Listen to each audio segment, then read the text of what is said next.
So this is my progress so far. I was able to get up all the grease and dirt off of it, well, most of it. But this is good enough for what it is anyways. I was using this VHT stuff from AutoZone. It's like $9 a can. I still have to do my lower control arms and the spindles and then the springs. I'm gonna cut, I don't know how many coils off, but I want to get a 3-inch drop on the front, and then I have to press out these ball joints for the 73 and up style, so I could use these spindles with the disc brakes. So that's there.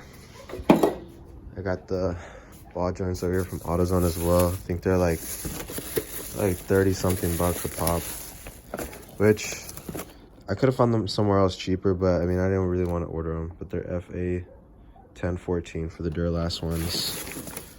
And then I got my CPP upper control arms right here, the tubulars. And those already have the 73 and up ball joint because they are 73 to 87 control arms. So now what I'm gonna do is I'm gonna go to Harbor Freights real quick, get a spray gun, and I'm gonna paint the firewall and then the inner fender wells. So I already have this paint, so I'm not gonna buy new paint, but I guess this is some jet black paint. That's the number right there. And then I don't want it to be like glossy, so I found this matte finish clear coat, but I want it to be more like a satin finish, so I got this gloss clear coat as well. I don't know if I can maybe mix them and get like a satin. I have to look that up real quick, but that's the plan anyways. So I'm just gonna hit that with black, and then I'll start bolting everything up. I still need, let's see, what do I still need? No, yeah, I can start bolting the suspension up. I just need the shocks. The shocks, these are the old ones.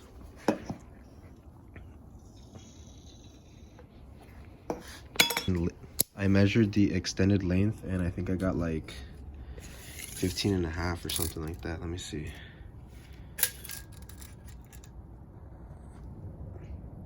Like 15 and a quarter. It's 15 and a quarter and then collapsed.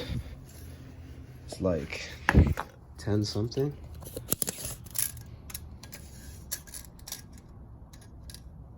It's like 10 and a quarter as well. I don't know if these were already changed out like for some lowering ones, because I thought I saw somewhere online that it was like the full length was like 18 or 20 something inches. So I just went ahead and got the same length. I just got some what are they called, the ones that have the springs on them, because since I'm going to be cutting my coils, I don't want it to be super bouncy, so I got the spring-loaded shocks. See how that handles. But this is all temporary anyways, because I'm going to be getting the coil-over conversion kit later on down the road.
Firewall painted. I'm gonna start bolting everything back up.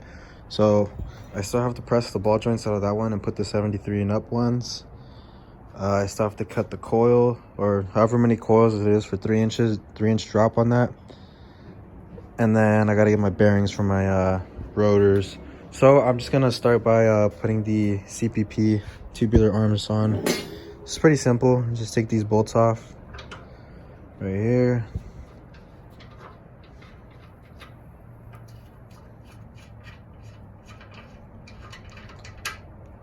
This goes pushed all the way back. And then we get the control arm.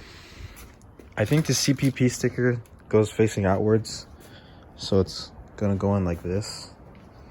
You just place that in like that, and then I'll put the bolts back on.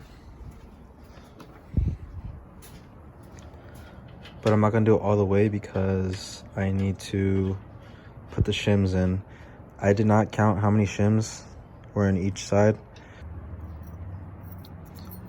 Actually, I'm just gonna put them in like that. I'm gonna get new shims because these are too ugly. And then I'll just give them to the lineman guy. So if you have everything, put your shims in and then just tighten this up, and then that's pretty much it. So I'm gonna go ahead and bolt this in.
So I marked where one coil is.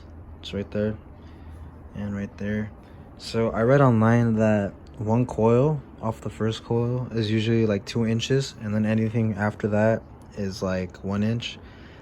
I wanted to do a 3-inch drop on this, but I don't want to go too far. So what I'm gonna do is I'm gonna cut this first coil on each side, and then I'm just gonna go half of another coil. I'll see how that comes out. Hopefully that gives me the like 2.5 to 3 inches.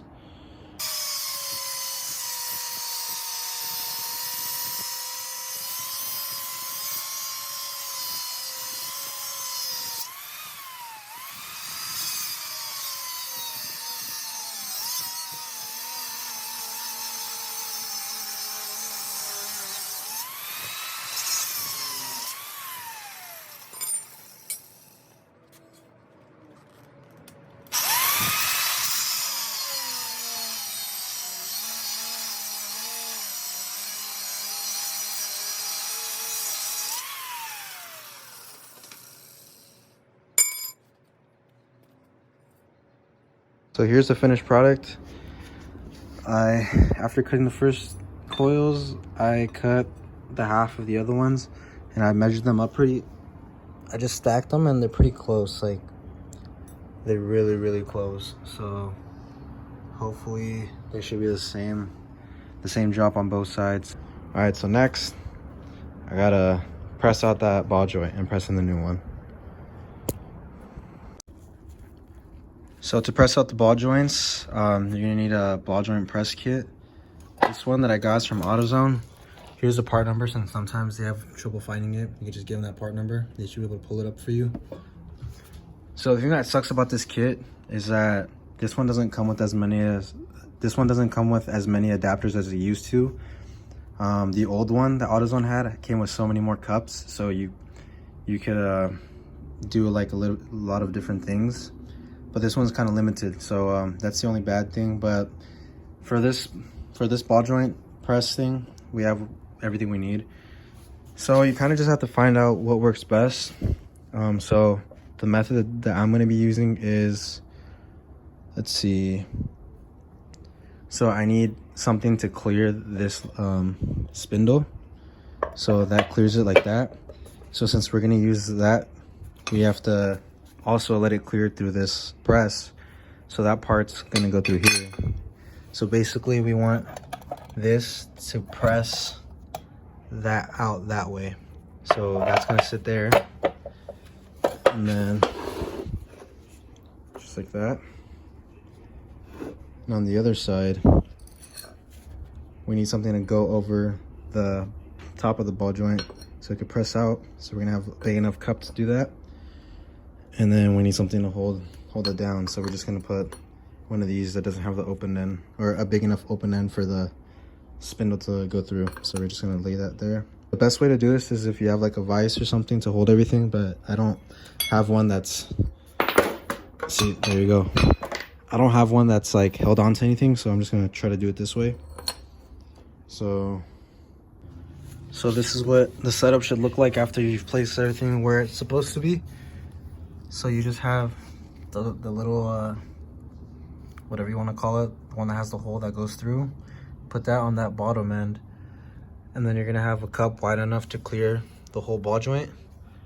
And then you're gonna have the top and have it hold it there. And you're just gonna tighten this and it should come out. So I'm just gonna hit it with the impact gun, but you could do it with the wrench or whatever is easier for you.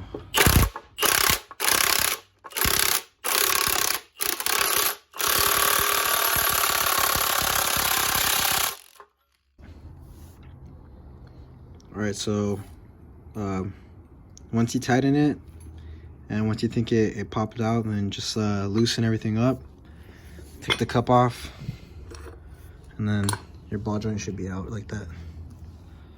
This one is really bad. I had to change it anyways, but yeah, this is so bad. All right, and so to install them, you just want to take the nut off the new ball joint.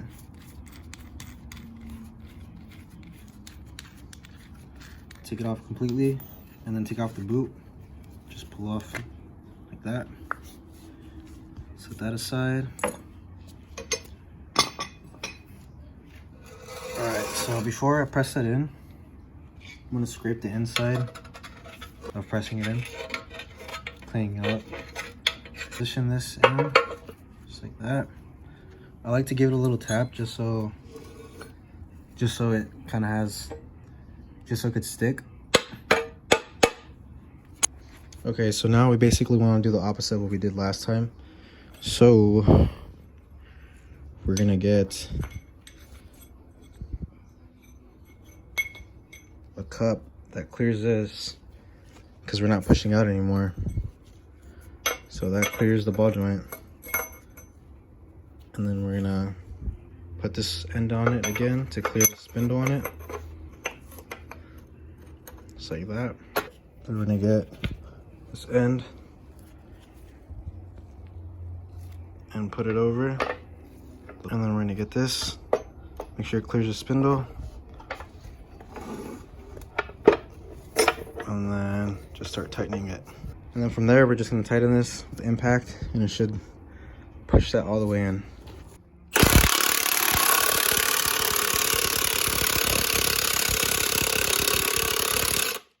there it is.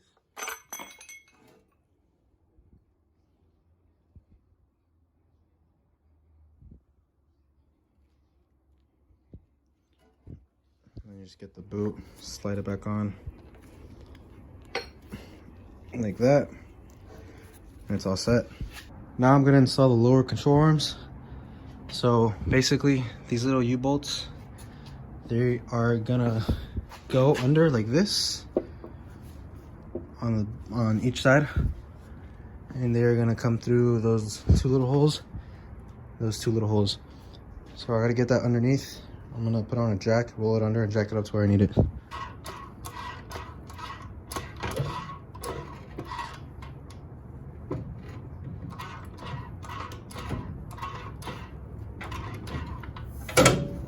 Make sure that it lines up with the holes and it's in the contour of the perch. Maybe just a little bit off. That should be good enough. Just slide the U-bolt underneath, just like that.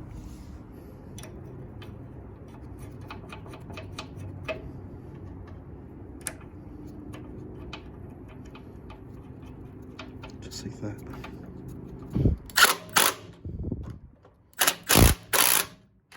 All right, and then you're gonna put your coil in.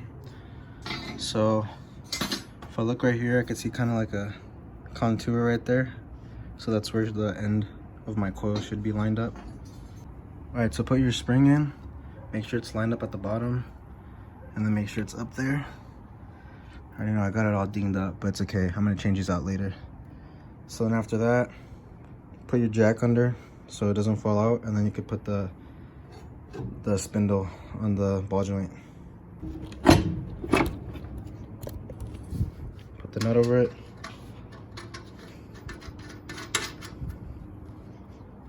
And then tighten it with a 15/16 wrench or socket.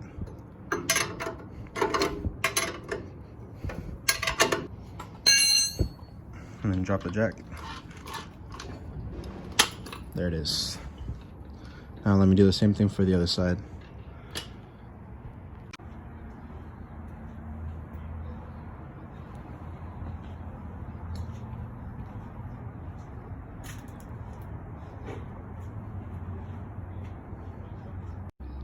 So this is it for the suspension, because I'm waiting on the six lug rotors and the calipers, because I'm probably gonna end up using my old wheels and keep, because if I do 5 lug up front, that means I gotta start taking apart the rear end, because it's also 6 lug, and I gotta buy the axles, and then I gotta buy the whole disc brake conversion.